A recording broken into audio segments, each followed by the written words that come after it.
Hello students, welcome to Panchajanya IAS. ನಾನು ನವೀನ್ ಕುಮಾರ್. ಇವತ್ತಿನ the Hindu ಪತ್ರಿಕೆಯ ವಿಶ್ಲೇಷಣೆಗೆ ನಿಮ್ಗೆಲ್ರಿಗೂ ಸ್ವಾಗತ. ಎಲ್ಲರಿಗೂ ಸ್ವಾತಂತ್ರ್ಯೋತ್ಸವದ ಶುಭಾಶಯಗಳು. ಮೊದಲನೇ ವಿಷಯ, Supreme Court directed the election commission to publish a list of around 65 lakh Bihar voters excluded from the electoral roll, along with reasons for exclusion so that they can file objections. ಬಿಹಾರದಲ್ಲಿ ಹಲವಾರು ಮತದಾರರನ್ನ ಮತಪಟ್ಟಿಯಿಂದ ಹೊರಗಡೆ ಇಟ್ಟಿರುವಂತಹ ವಿಷಯ ನಮಗೆ ಗೊತ್ತಾಗಿದೆ. ಮೊದಲು ಸಹ ಇದ್ರ ಬಗ್ಗೆ ಚರ್ಚೆ ಮಾಡಿದ್ವಿ. ಈಗ ಸುಪ್ರೀಂ ಕೋರ್ಟ್ ಏನ್ ಹೇಳ್ತಾ ಇದೆ, ಎಲೆಕ್ಷನ್ ಕಮಿಷನ್ಗೆ, ಚುನಾವಣಾ ಆಯೋಗಕ್ಕೆ ಸುಮಾರು 65 ಲಕ್ಷ ಮತದಾರರ ಪಟ್ಟಿಯನ್ನ ಅಥವಾ ಅವರು ಹೊರಗೆ ಇಟ್ಟಿದಾರಲ್ವಾ ಅವರ ಒಂದು ಡೀಟೇಲ್ ಅನ್ನ ಪ್ರಕಟಿಸಲಿಕ್ಕೆ ಸುಪ್ರೀಂ ಕೋರ್ಟ್ ಆದೇಶವನ್ನ ಕೊಟ್ಟಿದೆ. ಮತ್ತೆ ಯಾಕೆ ಅವ್ರನ್ನ ಹೊರಗೆ ಇಟ್ಟಿದ್ದಾರೆ, ಮತದಾರರನ್ನ ಹೊರಗೆ ಇಡ್ಲಿಕ್ಕೆ ಏನು ಕಾರಣ, ಅದನ್ನು ಸಹ ಪ್ರಕಟಿಸಬೇಕು ಅಂತ ಹೇಳ್ತಾ ಇದೆ. ಈ ಕಾರಣವನ್ನ ಉಪಯೋಗಿಸಿಕೊಂಡು ಯಾರಿಗಾದ್ರೂ ಆಕ್ಷೇಪಣೆ ಇದ್ರೆ ಅವರು ತಮ್ಮ ಆಕ್ಷೇಪಣೆಗಳನ್ನ ಸಲ್ಲಿಸಬಹುದು, ಆಬ್ಜೆಕ್ಷನ್ ಅನ್ನ ಫೈಲ್ ಮಾಡಬಹುದು.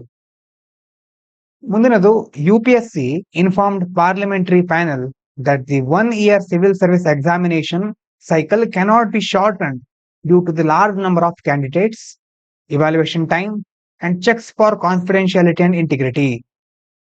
ಪಾರ್ಲಿಮೆಂಟರಿ ಪ್ಯಾನೆಲ್ ಅಂತಂದ್ರೆ ಸಂಸದೀಯ ಸಮಿತಿ UPSC ಹತ್ರ ಈ ಎಕ್ಸಾಮ್ ಪ್ರೊಸೆಸ್ ಇದೆಯಲ್ವಾ, 1 ವರ್ಷದ್ದು. ನೀವು ಪ್ರಿಲಿಮ್ಸ್ಗೆ ಅಪ್ಲೈ ಮಾಡಿದಿರಿ ಅಥವಾ ಪ್ರಿಲಿಮ್ಸ್ ತೆಗೆದುಕೊಂಡ್ರೆ ಪ್ರಿಲಿಮ್ಸ್ ಅಲ್ಲಿ ಎಷ್ಟು ಮಾರ್ಕ್ಸ್ ಸಿಕ್ಕಿದೆ ಅಂತ ನಿಮ್ಗೆ ಗೊತ್ತಾಗೋದು 1 ವರ್ಷದ ನಂತರ.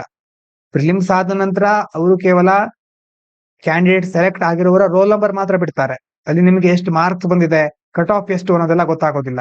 ಅಂತಂದ್ರೆ ನೀವು ನಿಜವಾಗ್ಲೂ ನಿಮ್ಮ ಮಾರ್ಕ್ಸ್ ತಿಳ್ಕೊಬೇಕಿದ್ರೆ, ಅಟ್ಲೀಸ್ಟ್ ಪ್ರಿಲಿಮ್ಸ್ ಬಗ್ಗೆ ಅದು ತಿಳ್ಕೊಳ್ಬೇಕಿದ್ರೆ 1 ವರ್ಷ ಕಾಯ್ಬೇಕು. ಅದೇ ರೀತಿ ಪ್ರಿಲಿಮ್ಸ್, ಮೇನ್ಸು, ಇಂಟರ್ವ್ಯೂ ಎಲ್ಲ ಸೇರಿ ಆಮೇಲೆ ಕಂಪ್ಲೀಟ್ ಆಗಿ 1 ವರ್ಷದ ಪ್ರೊಸೆಸ್ ಆಗಿರುತ್ತೆ. ಈ ಅವಧಿಯನ್ನ ಕಡಿಮೆ ಮಾಡ್ಲಿಕ್ಕೆ ಆಗತ್ತಾ ಅಂತ ಸಂಸದೀಯ ಸಮಿತಿ UPSC ಹತ್ರ ಕೇಳಿತ್ತು. ಆದ್ರೆ ಇದು ಸಾಧ್ಯ ಇಲ್ಲ ಅಂತ UPSC ಹೇಳ್ತಾ ಇದೆ. ಯಾಕಂತಂದ್ರೆ ತುಂಬಾ ಅಭ್ಯರ್ಥಿಗಳಿರ್ತಾರೆ, ಮತ್ತೆ ಉತ್ತರ ಪತ್ರಿಕೆ ಮೌಲ್ಯಮಾಪನಕ್ಕೆ ಟೈಮ್ ಬೇಕಾಗತ್ತೆ, ಗೌಪ್ಯತೆ, ಸಮಗ್ರತೆ ಎಲ್ಲ ಖಚಿತಪಡಿಸ್ಕೊಳ್ಬೇಕಲ್ವಾ. ಹೀಗಾಗಿ ಇದನ್ನ 1 ವರ್ಷಕ್ಕಿಂತ ಕಡಿಮೆ ಸಮಯದಲ್ಲಿ ಮಾಡ್ಲಿಕ್ಕೆ ಆಗೋದಿಲ್ಲ ಅಂತ UPSC ಹೇಳ್ತಾ ಇದೆ.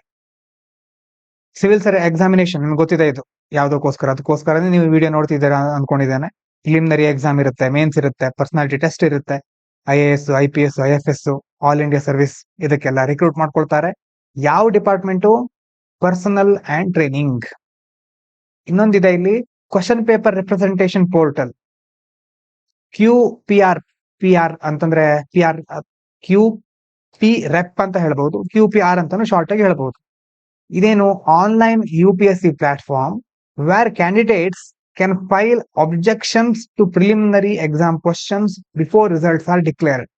ರಿಸಲ್ಟ್ ಬರೋಕ್ಕಿಂತ ಮುಂಚೆ ಒಂದು ವೇಳೆ ಪ್ರಿಲಿಮ್ಸ್ ಎಕ್ಸಾಮ್ಗೆ ಸಂಬಂಧಪಟ್ಟ ಹಾಗೆ ಏನಾದ್ರು ಅಥವಾ ಯಾವ್ದಾದ್ರು ಎಕ್ಸಾಮ್ಗೆ ಸಂಬಂಧಪಟ್ಟ ಯಾವುದೇ ಅಬ್ಜೆಕ್ಷನ್ ಗಳಿದ್ರೆ ಅದನ್ನ ಈ ಪೋರ್ಟಲ್ ಮೂಲಕ ಕ್ಯಾಂಡಿಡೇಟ್ಸ್ಗಳು ಸಲ್ಲಿಸಬಹುದು. ಇನ್ನು ಮುಂದಿನ ವಿಚಾರ, ಇಸ್ರೇಲಿ ಮಿನಿಸ್ಟರ್ ಬೆಜಲೆಲ್ ಸ್ಮಾಟ್ರಿಚ್ ಏನ್ ಮಾಡ್ತಿದ್ದಾರೆ, ಇವರು approved building 3401 houses for settlers between an existing West Bank settlement and Jerusalem. West Bank, Jerusalem ಎಲ್ಲ ಯಾವ ಪ್ರದೇಶಕ್ಕೆ ಸೇರಿದ್ದು, ಎಲ್ಲಿ ಅದು ಬರುತ್ತೆ ಅನ್ನೋದು ಮ್ಯಾಪ್ ನಲ್ಲಿ ನೋಡ್ಕೊಳ್ಳಿ, important. Move critics say will effectively block the creation of Palestinian state. ಏನ್ ಮಾಡ್ತಾ ಇದ್ದಾರೆ, ಇಸ್ರೇಲ್ನ ಸಚಿವರೊಬ್ರು ಬೆಜಲೆಲ್ ಸ್ಮಾಟ್ರಿಚ್ ಅಂತ, ಅವರು ಆ ಪಶ್ಚಿಮ ವೆಸ್ಟ್ ಬ್ಯಾಂಕ್ ಅಂತಿದೆ, ಆ ವೆಸ್ಟ್ ಬ್ಯಾಂಕ್ ಅಂತ ಕರೆಕ್ಟ್ ಆಗಿ ನೆನ್ಪಿಟ್ಕೊಳ್ಳಿ, ಅಲ್ಲಿ ವಸಾಹತು ಆ ಒಂದು ಪ್ರದೇಶದಲ್ಲಿ ಸುಮಾರು 3401 ಮನೆಗಳನ್ನ ನಿರ್ಮಿಸಲಿಕ್ಕೆ ಅನುಮೋದನೆಯನ್ನ ನೀಡಿದ್ದಾರೆ. ಆದ್ರೆ ಈಗ ಇಸ್ರೇಲ್ ಅನುಮೋದನೆ ನೀಡ್ತಾ ಇದೆ. ಹೀಗಾಗಿ ಈ ಒಂದು ಕ್ರಮ ಪ್ಯಾಲೆಸ್ಟೀನ್ ಅನ್ನ ರಚನೆ ಮಾಡ್ಲಿಕ್ಕೆ, ಆ ರಾಷ್ಟ್ರವನ್ನ ರಚಿಸಲಿಕ್ಕೆ ಇದು ಅಡ್ಡಿ ಬರುತ್ತೆ ಅಂತ ಹಲವಾರು ವಿಶ್ಲೇಷಕರು ಹೇಳ್ತಾ ಇದ್ದಾರೆ. ಇನ್ನು West Bank, disputed territory occupied by Israel since 1967. ಇದು ವಿವಾದಿತ ಪ್ರದೇಶ. ಇದು ನಾವು ಪಶ್ಚಿಮ ದಂಡೆ ಅಂತ ನಾವು ಕರಿಬಹುದು ಅಷ್ಟೇ, ಆದ್ರೆ ಕರೆಕ್ಟ್ ಆಗಿ ಅದು ವೆಸ್ಟ್ ಬ್ಯಾಂಕ್ ಅಂತ ನೆನ್ಪಿಟ್ಕೊಳ್ಳಿ. ಕನ್ನಡದಲ್ಲಿ ಅದು ಹಾಗಾಗಬಹುದು, ಆದ್ರೆ ಅದಕ್ಕಿಂತ ನೀವು ಇಂಗ್ಲಿಷ್ ಟರ್ಮ್ ನೆನ್ಪಿಟ್ಕೊಳ್ಬೇಕು ಪ್ರಿಲಿಮ್ಸ್ಗೆ, ಅದು ಪ್ರದೇಶದ ಹೆಸರು. ಹಾಗಾಗಿ ಆ ಒಂದು ಪ್ರದೇಶವನ್ನ ಇಸ್ರೇಲ್ 1967ರಿಂದ ಆಕ್ರಮಣ ಮಾಡ್ಕೊಂಡಿದೆ. Considered by Palestinians as part of their future state. ಆದ್ರೆ ಪ್ಯಾಲೆಸ್ತೀನಿಯರು ತಮ್ಮ ಭವಿಷ್ಯದ ಒಂದು ರಾಷ್ಟ್ರ ಇದು ಅಂತ ಪರಿಗಣಿಸ್ತಾ ಇದ್ದಾರೆ. ತಮ್ಮ ರಾಷ್ಟ್ರ ಮುಂದೊಂದು ದಿನ ನಮಗೆ ಇಲ್ಲಿ ಸಪರೇಟ್ ಆದ ಕಂಟ್ರಿ ಸಿಗುತ್ತೆ ಅಂತ ಅವರು ನಿರೀಕ್ಷೆ ಮಾಡ್ಕೊಂಡಿದ್ದಾರೆ.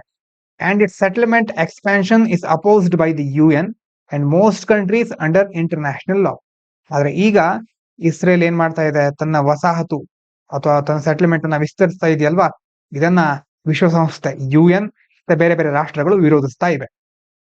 ಇನ್ನು ಸೆಟಲ್ಮೆಂಟ್ ಅಂತ ಬಂತು ಇಲ್ಲಿ, ಇದೇನು ಹಾಗಂತಂದ್ರೆ settlement refers to communities established by Israel in occupied territories. Israel ಆಕ್ರಮಿಸಿಕೊಂಡ ಪ್ರದೇಶಗಳಲ್ಲಿ ಈಗ ಇಸ್ರೇಲ್ ಹೋಗಿ ಕಮ್ಯುನಿಟಿಗಳನ್ನ ಡೆವಲಪ್ ಮಾಡೋದು, ಎಸ್ಟಾಬ್ಲಿಷ್ ಮಾಡೋದು. Seen by much of the world as illegal under the 4th Geneva convention. ಒಂದು 4ನೇ ಜಿನೆವಾ ಸಮಾವೇಶದ ಅಡಿಯಲ್ಲಿ ಈ ರೀತಿ ಒಂದು ಆಕ್ರಮಿತ ಪ್ರದೇಶಕ್ಕೆ ಈ ರೀತಿ ನಾಗರಿಕರನ್ನ ಕಮ್ಯುನಿಟಿ ಎಸ್ಟಾಬ್ಲಿಷ್ ಮಾಡೋದನ್ನ ನಿಷೇಧ ಮಾಡಿದ್ದಾರೆ. Which prohibits an occupying power from transferring its own civilians into occupied land. ಮೊದಲೇ ಆಕ್ಯುಪೈಡ್ ಲ್ಯಾಂಡ್, ಅದು ತುಂಬಾ ವಿವಾದಿತ ಪ್ರದೇಶ ಸಹ ಹೌದು. ಹಾಗಾಗಿ ಅಲ್ಲಿ ಸಿವಿಲಿಯನ್ಸ್ ಗಳನ್ನ ಬಿಲ್ಡಿಂಗ್ ನಿರ್ಮಾಣ ಮಾಡೋದನ್ನ ಈ ಜಿನೆವಾಸ್ ಯಾವುದು ನೋಡಿ 4ನೇ ಜಿನೆವಾ ಕನ್ವೆನ್ಷನ್ ಅದು ನಿಷೇಧಿಸುತ್ತೆ. ಇದಾದ ನಂತರ ಇದು ಇವತ್ತಿನ ನ್ಯೂಸ್ ಅಲ್ಲ, ಇಲ್ಲಿಂದ ನಾವು ನೋಡ್ತಾ ಇದೀವಲ್ವಾ, 12ನೇ ತಾರೀಕಿನ ನ್ಯೂಸ್ ಸಹ ಬಾಕಿ ಇತ್ತು, ಅದನ್ನ ಸಹ ಈಗ ನೋಡ್ತಾ ಇದ್ದೇವೆ ನಾವು. India's ministry of external affairs criticized Pakistan Army chief statement about destroying a dam on the Indus after India builds it, calling it proof that nuclear threats are Pakistan routine stock in trade. ಪಾಕಿಸ್ತಾನದ ಸೇನಾ ಮುಖ್ಯಸ್ಥರು ಏನ್ ಹೇಳಿದ್ದಾರೆ ಅಂತಂದ್ರೆ, ಭಾರತ ಸಿಂಧು ನದಿಗೆ ಅಣೆಕಟ್ಟನ್ನ ನಿರ್ಮಿಸಿದ್ರೆ ಅದನ್ನ ನಾವು ನಾಶ ಮಾಡ್ಬಿಡ್ತೇವೆ ಅಂತ ಅಲ್ಲಿ ಹೇಳ್ತಾ ಇದ್ದಾರೆ. ಮತ್ತೆ ಇದು ನಮ್ಮ ದೇಶದ ವಿದೇಶಾಂಗ ವ್ಯವಹಾರಗಳ ಸಚಿವಾಲಯ ಇದೆಯಲ್ವಾ, ಇದು ಇದಕ್ಕೆ ತೀವ್ರ ಆಕ್ಷೇಪನ ವ್ಯಕ್ತಪಡಿಸ್ತಾ ಇದೆ. ಈ ರೀತಿ ಪಾಕಿಸ್ತಾನ ಬೆದರಿಕೆ ನೀಡ್ತಾ ಇರುತ್ತೆ ಆವಾಗ, ಅದು ಅದರ ರೂಟೀನ್. ಅದು ಈ ತರ ನ್ಯೂಕ್ಲಿಯರ್ ಥ್ರೆಟ್, ಅಣು ಬಾಂಬ್ ಹಾಕ್ತೇವೆ, ಪರಮಾಣು ಬಾಂಬ್ ಹಾಕೋದು, ಆ ತರ ಒಂದು ಬೆದರಿಕೆಗಳು ಸಹಜ ಪಾಕಿಸ್ತಾನದಿಂದ ಅವಾಗ ನಾವು ಕೇಳ್ತಾನೆ ಇರ್ತೇವೆ. ಅದಕ್ಕಿರೋದು ಇದೊಂದೇ ದಾರಿ, ಈ ರೀತಿ ಹೆದರ್ಸೋದು ಒಂದೇ ದಾರಿ ಇರೋದು ಅದಕ್ಕೆ. ಹಾಗಾಗಿ ಅದು ಮಾಡ್ತಾನೆ ಇರುತ್ತೆ ಹೀಗೆ ಅಂತ ನಮ್ಮ ದೇಶದ ವಿದೇಶಾಂಗ ವ್ಯವಹಾರಗಳ ಸಚಿವಾಲಯ ಆಕ್ಷೇಪ ವ್ಯಕ್ತಪಡಿಸ್ತಾ ಇದೆ. ನ್ಯೂಕ್ಲಿಯರ್ ಕಮಾಂಡ್ ಅಂತ ಒಂದು ಟರ್ಮ್ ಬರುತ್ತೆ ಇಲ್ಲಿ. ಇದೇನ್ ಹೇಳುತ್ತೆ ಅಂತಂದ್ರೆ, refers to the authority and procedures controlling countries' nuclear weapons and doubts over its integrity in Pakistan raise global concerns about security and misuse. ಅಂತಂದ್ರೆ ಒಂದು ದೇಶ ಯಾವ ರೀತಿ ತನ್ನ ಪರಮಾಣು ಶಸ್ತ್ರಾಸ್ತ್ರಗಳನ್ನ ನಿಯಂತ್ರಣ ಮಾಡುತ್ತೆ ಮತ್ತೆ ಅದಕ್ಕೆ ಸಂಬಂಧಪಟ್ಟ ಕಾರ್ಯಾಚರಣೆ ಅಧಿಕಾರ ಮತ್ತೆ ಕಾರ್ಯವಿಧಾನಗಳನ್ನ ನಿರ್ವಹಿಸುತ್ತೆ, ಅದು ಪರಮಾಣು ಕಮಾಂಡ್ ಅಥವಾ ನ್ಯೂಕ್ಲಿಯರ್ ಕಮಾಂಡ್ ಅಂತ ಕರೆಸ್ಕೊಳ್ಳುತ್ತೆ. ಆದ್ರೆ ಈಗ ಪಾಕಿಸ್ತಾನದಲ್ಲಿ ಈ ಒಂದು ಪರಮಾಣು ಕಮಾಂಡ್, ನ್ಯೂಕ್ಲಿಯರ್ ಕಮಾಂಡ್ ನ ಒಂದು ಸಮಗ್ರತೆ ಬಗ್ಗೆ ಅನುಮಾನಗಳಿದೆ. ಮತ್ತೆ ಅದೇ ರೀತಿ ಜಾಗತಿಕ ಭದ್ರತೆಗೆ ಸಂಬಂಧಪಟ್ಟ ಹಾಗೆ ದುರುಪಯೋಗ ಆಗಬಹುದು ಅನ್ನುವಂತಹ ಆತಂಕ ಸಹ ಇದೆ. ಮುಂದಿನ ವಿಚಾರ, the Lok Sabha passed the revised income tax bill 2025 which simplifies the law, reduces chapter and sections and expands officials' powers to access personal and social media accounts during search operation. ಏನ್ ಹೇಳ್ತಾ ಇದ್ದಾರೆ, ಹೊಸ ಆದಾಯ ತೆರಿಗೆ ಮಸೂದೆ 2025 ಲೋಕಸಭೆ ಅಂಗೀಕರಿಸಿದೆ. ಇದರಲ್ಲಿ ಕಾನೂನುಗಳನ್ನ ಸರಳೀಕರಿಸಿದ್ದಾರೆ, ಅಂತಂದ್ರೆ ಸಿಂಪ್ಲಿಫೈ ಮಾಡಿದ್ದಾರೆ, ಸರಳೀಕರಿಸಿದ್ದಾರೆ. ಮತ್ತೆ ಎಷ್ಟೆಷ್ಟೋ ಅಧ್ಯಾಯಗಳು ಜಾಸ್ತಿ ಇತ್ತು ಮೊದಲು, ಅಧ್ಯಾಯ ವಿಭಾಗಗಳನ್ನೆಲ್ಲ ಕಡಿಮೆ ಮಾಡಿದ್ದಾರೆ. ಇದೇನ್ ಮಾಡುತ್ತೆ, income tax 1961 is the existing law governing income tax in India, covering provisions for levy, collection and recovery of tax, and now set to be replaced by the new income tax bill. ಮೊದಲೇನಿತ್ತು ಆದಾಯ ತೆರಿಗೆ ಕಾಯ್ದೆ 1961 ಇತ್ತು, ಅದರ ಬದಲು ಈಗ ಹೊಸ ಕಾಯ್ದೆ ಬಂದಿದೆ.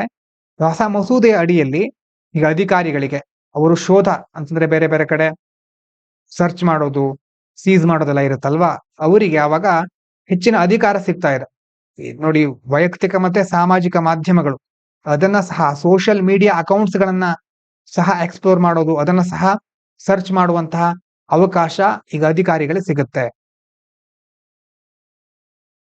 ಮತ್ತೆ ಕೆಳಗಿನ ನೋಡೋದು ಅದೇ, search and seizure operation under the income tax law allow authorised officers enter premises, inspect documents and seize assets when there is suspicion of undisclosed income or asset. ಅಂತಂದ್ರೆ ಏನ್ ಹೇಳ್ತಾ ಇದ್ದಾರೆ, ಈಗ ಸೀಸ್ ಅಂಡ್ ಸರ್ಚ್, ಶೋಧ ಮಾಡೋದು, ಜಪ್ತಿ ಮಾಡೋದು, ಇದರ ಅಂಡರ್ ಅಲ್ಲಿ ಅಧಿಕಾರಿಗಳು ಅವರ ಒಂದು ಮನೆ ಅಥವಾ ಅವರ ಒಂದು ಆವರಣ ಪ್ರವೇಶಿಸಬಹುದು, ದಾಖಲೆ ಪರಿಶೀಲಿಸೋದು, ಮತ್ತೆ ಅವರು ಅಘೋಷಿತ ಆದಾಯ, ಅನ್ಡಿಸ್ಕ್ಲೋಸ್ಡ್ ಇನ್ಕಮ್ ಇರುತ್ತಲ್ವಾ, ಅದರ ಬಗ್ಗೆ ಸಂಶಯ ಇದ್ರೆ ಅದನ್ನ ಸಹ ಜಪ್ತಿ ಮಾಡಲಿಕ್ಕೆ ಅವಕಾಶ ನೀಡುತ್ತೆ. ಇನ್ನು ಮುಂದಿನದು ಸೈನ್ಸ್ ಅಂಡ್ ಟೆಕ್ನಾಲಜಿಗೆ ಸಂಬಂಧಪಟ್ಟಿದ್ದು. New study found that after first dengue infection initial immunity can actually increase the risk of severe disease during a second infection with a different serotype complicating universal vaccine development. ನಮ್ಮ ದೇಹದ ರೋಗ ನಿರೋಧಕ ಶಕ್ತಿ ಅಥವಾ immune system ಬಗ್ಗೆ ನೀವು ಓದಿರಬಹುದು. Antibodies ಇರುತ್ತೆ, ಮತ್ತೆ B cell, T cell ಅಂತ ಇರುತ್ತೆ. ಇವೆಲ್ಲ ಒಂದ್ ಸಾರಿ ನಮ್ಮ ಮೇಲೆ ವೈರಸ್ ಅಟ್ಯಾಕ್ ಆದಾಗ, ವೈರಸ್ ಅಥವಾ ಯಾವುದೇ ಒಂದು ಹೊಸ ರೋಗಾಣು, ಪ್ಯಾಥೋಜನ್ಸ್ ಅಂತ ಕರೀತೇವೆ, ಆ ಪ್ಯಾಥೋಜನ್ಸ್ ದೇಹಕ್ಕೆ ಎಂಟರ್ ಆದಾಗ ಮೊದಲನೇ ಬಾರಿ ಮೆಮೊರಿ ತರ ಕ್ರಿಯೇಟ್ ಮಾಡಿ ಇಟ್ಕೊಂಡಿರುತ್ತವೆ. ಎರಡನೇ ಬಾರಿ ಅದೇ ಪ್ಯಾಥೋಜನ್ ಬಂದಾಗ ಅಟ್ಯಾಕ್ ಮಾಡುತ್ತವೆ ಡೈರೆಕ್ಟ್ ಆಗಿ. ಏನು ಬಂದ್ರೆ ಹೇಗೆ ಅಟ್ಯಾಕ್ ಮಾಡಬೇಕು ಅನ್ನುವಂಥದ್ದು ಈ ಒಂದು ಟಿ ಸೆಲ್ಗಳಿಗೆ ಮುಖ್ಯವಾಗಿ ಗೊತ್ತಿರುತ್ತೆ. ಆದ್ರೆ ಈಗ ಸಮಸ್ಯೆ ಏನು, ಡೆಂಗ್ಯೂ ಸೋಂಕು ಬರುತ್ತೆ. ಒಂದ್ ಸಾರಿ ಡೆಂಗ್ಯೂ ಸೋಂಕು ಬಂತು ಅಂತ ಇಟ್ಕೊಳ್ಳಿ, ಆವಾಗ ದೇಹದಲ್ಲಿ ಏನಾಗುತ್ತೆ, ಇಮ್ಯೂನ್ ಸಿಸ್ಟಮ್ ಆಕ್ಟಿವ್ ಆಗುತ್ತೆ.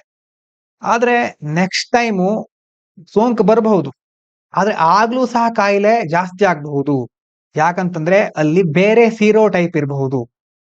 ಅಂದ್ರೆ ಡೆಂಗ್ಯೂ ಸೋಂಕೆ ಬರ್ತಾ ಇರೋದು ಸೀರೋ ಟೈಪ್ ಬೇರೆ. ಸೀರೋ ಟೈಪ್ ಅಂತಂದ್ರೆ ಒಂಥರ ಸೂಕ್ಷ್ಮಾಣು ಜೀವಿ ಅಂತಾನೆ ಕನ್ಸಿಡರ್ ಮಾಡಬಹುದು. ಇಲ್ಲಿ ಡೆಂಗ್ಯೂದಲ್ಲಿ ನೋಡಿ, dengue virus has 4 zero types. ಆ ವೈರಸ್ ನಲ್ಲಿ 4 ತರ ಸೀರೋ ಟೈಪ್ ಇದೆ, ಡೆನ್ 1 ಇಂದ ಡೆನ್ 4 ತನಕ. And infection with 1 serotype gives life long immunity only to that type. ಈಗ ಮೊದಲನೇ ಬಾರಿ ಡೆನ್ 1 ಅಂತ ಒಂದು ವೈರಸ್ನ ಟೈಪ್ ಬಂತು ಅಂತ ಇಟ್ಕೊಳ್ಳಿ, ಅದು ಬಂದು ಅಟ್ಯಾಕ್ ಮಾಡ್ತು ನಮ್ಮ ದೇಹಕ್ಕೆ. ಅಟ್ಯಾಕ್ ಮಾಡಿದಾಗ ದೇಹದ ಇಮ್ಯುನಿಟಿ ಆಕ್ಟಿವ್ ಆಗುತ್ತೆ. ನೆಕ್ಸ್ಟ್ ಟೈಮ್ ಇದೇ ಬಂದ್ರೆ ದೇಹಕ್ಕೆ ಶೀಲ್ಡ್ ಇರುತ್ತೆ, ಆ ಶೀಲ್ಡ್ ಇದರಿಂದ ತಪ್ಪಿಸುತ್ತೆ, ಇಮ್ಯುನಿಟಿ ಪವರ್ ಅಂತ ಹೇಳ್ತೇವೆ ಅದಕ್ಕೆ. ಆದ್ರೆ ಮೊದಲನೇ ಬಾರಿ ಡೆನ್ 1 ಬಂತು, ಆದ್ರೆ ಎರಡನೇ ಬಾರಿ ಡೆನ್ 2 ಬಂತು ಅಂತಂದ್ರೆ ಆವಾಗ ಇದು ಶೀಲ್ಡ್ ಅನ್ನ ಭೇದಿಸಿ ಒಳಗೆ ಹೋಗುತ್ತೆ. ಆವಾಗ ನಮ್ಮ ದೇಹದ ಮೇಲೆ ಮತ್ತೆ ಸೋಂಕು ತಗಲುತ್ತೆ, ಸಿವಿಯರ್ ಆಗುತ್ತೆ ಆವಾಗ ಇನ್ಫೆಕ್ಷನ್. ಹಾಗಾಗಿ ಆ ಒಂದು ಇನ್ಫೆಕ್ಷನ್ಗೆ ಯಾವ ಸೀರೋ ಟೈಪ್ ಮೊದಲು ಬಂದಿತ್ತಲ್ವಾ ಅದಕ್ಕೆ ಮಾತ್ರ ಏನಿರುತ್ತೆ, ಲೈಫ್ ಲಾಂಗ್ ಇಮ್ಯುನಿಟಿ ಇರುತ್ತೆ, ಆದ್ರೆ ಬೇರೆ ಟೈಪಿಗೆ ಇರೋದಿಲ್ಲ. Due to phenomena called antibody dependent enhancement, ಎಡಿ ಅಂತ ಕರೀತಾರೆ. ಎಡಿ ಫುಲ್ಲು ಇದ್ರ ಡೀಟೇಲ್ ನೋಡ್ಬೇಕಾದ ಅವಶ್ಯಕತೆ ಇರುವುದಿಲ್ಲ. ಆದ್ರೆ ಎಡಿ ಎಲ್ಲಿ ಯೂಸ್ ಆಗುತ್ತೆ, ಈ ಟರ್ಮ್ ಎಲ್ಲಿ ಬರುತ್ತೆ, ಮುಖ್ಯವಾಗಿ ಸೀರೋ ಟೈಪು, ಇಮ್ಯುನಿಟಿ, ಅದರಲ್ಲೂ ಡೆಂಗ್ಯೂಗೆ ಸಂಬಂಧಪಟ್ಟಂತಹ ವಿಷಯದಲ್ಲಿ ಈ ಆಂಟಿಬಾಡಿ ಡಿಪೆಂಡೆಂಟ್ ಎನ್ಹಾನ್ಸ್ಮೆಂಟ್ ಅನ್ನುವಂತ ಟರ್ಮ್ ಬರುತ್ತೆ. ಇನ್ನು ಕ್ವಶನ್ ನೋಡೋಣ. Which of the following best explains why the settlement expansion in the West Bank is opposed by most countries under the international law? ಇದಕ್ಕೆ answer ಏನು? ಯಾಕೆ ವೆಸ್ಟ್ ಬ್ಯಾಂಕ್ ಅಲ್ಲಿ settlement expansion ಮಾಡೋದನ್ನ ತುಂಬಾ ದೇಶಗಳು ವಿರೋಧಿಸ್ತಾ ಇವೆ? Contravenes the 4th Geneva convention. 4ನೇ ಜಿನೆವಾ ಕನ್ವೆನ್ಷನ್ ಪ್ರೊಹಿಬಿಷನ್ ಮಾಡುತ್ತಲ್ವಾ, ನಿಷೇಧ ಮಾಡುತ್ತೆ. ಏನನ್ನ? Transferring civilians into occupied territory. Occupied ಟೆರಿಟರಿಗೆ civilians ಗಳನ್ನ ಟ್ರಾನ್ಸ್ಫರ್ ಮಾಡೋ ಹಾಗಿಲ್ಲ. ಹಾಗಾಗಿ ಅದು ಅದಕ್ಕೆ ಉತ್ತರ. ಮುಂದಿನ ಕ್ವಶನ್ ನೋಡಿ. With reference to the revised income tax bill 2025, consider the following statement. It replaces the income tax act 1961, ಹೌದಾ? Which currently governs the levy, collection and recovery of the income tax in India. It reduces the number of chapters and sections compared to the existing law. It restricts the scope of search and seizure operation by authorized officers. ಮೂರನೇ statement ಏನ್ ಹೇಳ್ತಾ ಇದ್ದಾರೆ, ಈ income tax bill 2025 ಇದೆಯಲ್ವಾ, ಈ ವರ್ಷ ಅನುಮೋದನೆ ಸಿಕ್ಕಿದ್ದು ಲೋಕಸಭೆಯಲ್ಲಿ, ಅದು ಸ್ಕೋಪ್ ಆಫ್ ಸರ್ಚ್ ಮತ್ತೆ ಸೀಸರ್, ಶೋಧ ಮತ್ತು ಜಪ್ತಿ ಮಾಡೋದು, ಅದು ಸ್ಕೋಪ್ ಅನ್ನ ರಿಸ್ಟ್ರಿಕ್ಟ್ ಮಾಡುತ್ತೆ ಅಂತ ಹೇಳ್ತಾ ಇದ್ದಾರೆ. ಹಾಗಾದ್ರೆ ಎಷ್ಟು ಇದರಲ್ಲಿ ಕರೆಕ್ಟು? ಓನ್ಲಿ 2 ಕರೆಕ್ಟು, ಅಂದ್ರೆ 1 ಮತ್ತೆ 2ನೇದು ಕರೆಕ್ಟು, 3ನೇದು ಇನ್ಕರೆಕ್ಟ್. ಯಾಕೆ? ಅಲ್ಲಿ ಎಕ್ಸ್ಪ್ಯಾಂಡ್ ಆಗ್ತಾ ಇದೆ ಸ್ಕೋಪ್, ರಿಸ್ಟ್ರಿಕ್ಟ್ ಆಗ್ತಾ ಇಲ್ಲ, ಅವರಿಗೆ ಜಾಸ್ತಿ ಅವಕಾಶ ಸಿಗ್ತಾ ಇದೆ ಶೋಧ ಮಾಡ್ಲಿಕ್ಕೆ, ಜಪ್ತಿ ಮಾಡ್ಲಿಕ್ಕೆ. With reference to dengue virus infections, consider the following statements. Infection with 1 serotype provides life long immunity to all 4 dengue serotypes. ಹೌದಾ? ಇದಾಗಲ್ಲ ಅಂತಾನೆ ನಾವು ಇಷ್ಟೊತ್ತು ಮಾತಾಡಿದ್ವಿ ಅಲ್ವಾ? ಒಂದ್ ಸಾರಿ 1 ಸೀರೋಟೈಪ್ ಇಂದ ಇಮ್ಯುನಿಟಿ ಸಿಕ್ಕಿದ್ರೆ ಆ ಸೀರೋಟೈಪಿಗೆ ಮಾತ್ರ ಅದು ರಕ್ಷಣೆ ಕೊಡುತ್ತೆ, ಆ ಸೀರೋಟೈಪ್ ಇಂದ. ಬೇರೆ ಎಲ್ಲದಕ್ಕೂ ಅದು ರಕ್ಷಣೆ ಕೊಡೋದಿಲ್ಲ. Antibody dependent enhancement can increase the risk of severe disease during second infection with different serotype, ಅಲ್ವಾ? ಈ ಒಂದು ಪ್ರಕ್ರಿಯೆ ಬಗ್ಗೆ ಹೇಳಿದ್ವಿ. ಇದರಿಂದಾಗೆ ಸೆಕೆಂಡ್ ಇನ್ಫೆಕ್ಷನ್ ಬೇರೆ ಸೀರೋಟೈಪ್ ಇಂದ ಇದ್ರೆ ಆವಾಗ ಇನ್ಫೆಕ್ಷನ್ ಸಿವಿಯಾರಿಟಿ ಜಾಸ್ತಿ ಆಗಬಹುದು. The existence of 4 distinct dengue serotypes complicates the development of universal vaccine. ಈ 4 ತರಹದಲ್ಲಿ ಸೀರೋಟೈಪ್ ಇರೋದ್ರಿಂದಾನೇ ನಮ್ಗೆ ಯೂನಿವರ್ಸಲಿ ಒಂದು ವ್ಯಾಕ್ಸಿನ್ ಡೆವಲಪ್ ಮಾಡ್ಲಿಕ್ಕೆ ಆಗ್ತಾ ಇಲ್ಲ. ಹಾಗಾಗಿ 3ನೇದು ಸಹ correct. 2 and 3 are correct. 1 is wrong because immunity is lifelong only for the infecting serotype, not all 4. ಇನ್ನು ಇವತ್ತಿನ ಒಂದು ಆರ್ಟಿಕಲ್ ನೋಡೋಣ. ನೋಡಿ, ಇದು honour India's legacy defend it's democracy. ಇದನ್ನ ಬರೆದಿರೋರು ಪಿಣರಾಯಿ ವಿಜಯನ್. ಅವರು ಯಾವ ರಾಜ್ಯದ ಚೀಫ್ ಮಿನಿಸ್ಟರ್ ಅಂತ ನಿಮ್ಗೆ ಗೊತ್ತಿರಬಹುದು, ಕೇರಳದ ಚೀಫ್ ಮಿನಿಸ್ಟರ್. ಅಂದ್ರೆ ಇಲ್ಲಿ ಪೊಲಿಟಿಕಲ್ ಪಾರ್ಟಿ ಲೀಡರ್ಸ್ ಗಳು ಸಹ ಆರ್ಟಿಕಲ್ ಬರೆದಾಗ ಅದನ್ನ ನಾವು ಆ ಪಾರ್ಟಿಯವರು ಹೇಗೂ ಅವರ ಪಾರ್ಟಿಯನ್ನ ಮುಖ್ಯವಾಗಿ ಗಮನದಲ್ಲಿ ಇಟ್ಕೊಂಡೇ ಬರೆದಿರ್ತಾರೆ. ಮತ್ತೆ ಕೇಂದ್ರ ಸರ್ಕಾರ ಇರಬಹುದು ಅಥವಾ ಇನ್ಯಾವುದೇ ಪಕ್ಷವನ್ನ ವಿರೋಧಿಸ್ಕೊಂಡು ಅವ್ರು ಬರ್ದಿರಬಹುದು. ಆದ್ರೆ ನಾವು ಅವರ ಆರ್ಟಿಕಲ್ ಅನ್ನ ಮುಕ್ತವಾಗಿ ನೋಡ್ಬೇಕಾಗತ್ತೆ. ಅವ್ರು ಹೇಳಿರೋದ್ರಲ್ಲಿ ಎಷ್ಟು ನಾವು ನಮ್ಮ ಎಕ್ಸಾಂಪಲ್ ಅಲ್ಲಿ ಎಲ್ಲೆಲ್ಲಿ ಬಳಸ್ಕೋಬಹುದು, ಮತ್ತೆ ಎಕ್ಸಾಮ್ ನಲ್ಲಿ ಹೇಗೆ ಅದನ್ನ ನಾವು ಬಳಸ್ಕೋಬಹುದು, ಕೇವಲ ಒಂದು ಪಾರ್ಟಿ ಬಗ್ಗೆ ಮಾತ್ರ ಅಲ್ಲ, ಬೇರೆ ಬೇರೆ ಕಡೆ ಸಹ ಉಪಯೋಗಿಸ್ಕೊಳ್ಬಹುದಾ ಅಂತ ನಾವು ಥಿಂಕ್ ಮಾಡ್ಬೇಕಾಗತ್ತೆ. ಈಗ ಇವರೇನು ಹೇಳಿದ್ದಾರೆ ಅಂತ ನೋಡ್ತಾ ಹೋಗೋಣ. ಅವ್ರ ಪ್ರಕಾರ ಹೇಳ್ತಾ ಹೋಗ್ತಾ ಇರೋದು ಈಗ, ಪ್ರತಿ ವರ್ಷ every year independence day is reminder of our freedom struggle and the principle it stood for. ಪ್ರತಿ ವರ್ಷ ನಾವು ಸ್ವಾತಂತ್ರ್ಯೋತ್ಸವನ್ನ ಆಚರಣೆ ಮಾಡ್ತೇವೆ. ಮುಖ್ಯವಾಗಿ ನಮ್ಮ ಡೈವರ್ಸಿಟಿ ಇರಬಹುದು, ಜಾತ್ಯತೀತತೆ, ನಮ್ಮ ಸಾಮರಸ್ಯ, ಹಾರ್ಮನಿ, ಸೋಷಿಯಲ್ ಪ್ರೋಗ್ರೆಸ್, ಹೀಗೆ ಹಲವಾರು ಉದ್ದೇಶಗಳಿಗೋಸ್ಕರ ಸಮಾಜ, ನಮ್ಮ ಭಾರತ ದೇಶ ಯಾವ ಒಂದು ಹಂತದಲ್ಲಿ ಇದೆ, ಸಾವಿರಾರು ಜನರ ತ್ಯಾಗ ಬಲಿದಾನಗಳನ್ನ ನೆನ್ಪಿಟ್ಕೊಳ್ಳಿಕ್ಕೆ ಪ್ರತಿ ವರ್ಷ ನಾವು ಇಂಡಿಪೆಂಡೆನ್ಸ್ ಡೇ ನ ಸೆಲೆಬ್ರೇಟ್ ಮಾಡ್ತೇವೆ. ಆದ್ರೆ nationalism should mean uniting people for prosperity and equality, not dividing them through hate or fear. ಇವರ ಇಲ್ಲಿ ಅಭಿಪ್ರಾಯ ಏನಂತಂದ್ರೆ, ನ್ಯಾಷನಲಿಸಂ ರಾಷ್ಟ್ರೀಯತೆ ಅಂತ ಹೇಳ್ತೇವೆ. ರಾಷ್ಟ್ರೀಯತೆ ಅಂತಂದ್ರೆ ಯುನೈಟಿಂಗ್ ಪೀಪಲ್, ದೇಶದ ಸಮೃದ್ಧಿಗೋಸ್ಕರ, ಸಮಾನತೆಗೋಸ್ಕರ ಎಲ್ಲರನ್ನ ಒಗ್ಗೂಡಿಸುವ ಕೆಲಸ ಆಗಿರ್ಬೇಕು ಹೊರತು ಅವರನ್ನ ಯಾವುದೋ ದ್ವೇಷದ ಮೂಲಕ ಅಥವಾ ಭಯವನ್ನ ಹುಟ್ಟಿಸಿ ಅವರನ್ನ ಡಿವೈಡ್ ಮಾಡಬಾರ್ದು. ಅದು ಇವ್ರು ಹೇಳುವಂತ ಪಾಯಿಂಟ್. ಇವ್ರು ಯಾಕೆ ಹೀಗೆ ಹೇಳ್ತಾ ಇದ್ದಾರೆ ಅಂತಂದ್ರೆ, ಈಗ ನ್ಯಾಷನಲಿಸಂ ಮಿಸ್ಯೂಸ್ ಆಗ್ತಾ ಇದೆ. ಟ್ರೂ ನ್ಯಾಷನಲಿಸಂ ಅಂತಂದ್ರೆ striving for a nation where everyone has equal opportunities and rights. ಸರಿಯಾದ ರಾಷ್ಟ್ರೀಯತೆ ಸರಿಯಾದ ಅರ್ಥ ಅಂತಂದ್ರೆ ಪ್ರತಿಯೊಬ್ಬರಿಗೂ ಸಮಾನ ಅವಕಾಶಗಳಿರ್ಬೇಕು, ಸಮಾನ ಹಕ್ಕುಗಳಿರ್ಬೇಕು. ಆದ್ರೆ ಈಗ ನ್ಯಾಷನಲಿಸಂ ಅನ್ನ ಮ್ಯಾನಿಪುಲೇಟ್ ಮಾಡಿಬಿಟ್ಟಿದ್ದಾರೆ. ಇದು ಆಥರ್ ಅವರ ಒಂದು ಅಭಿಪ್ರಾಯ. Targets minorities and ಡಿಸೆಂಟರ್ಸ್.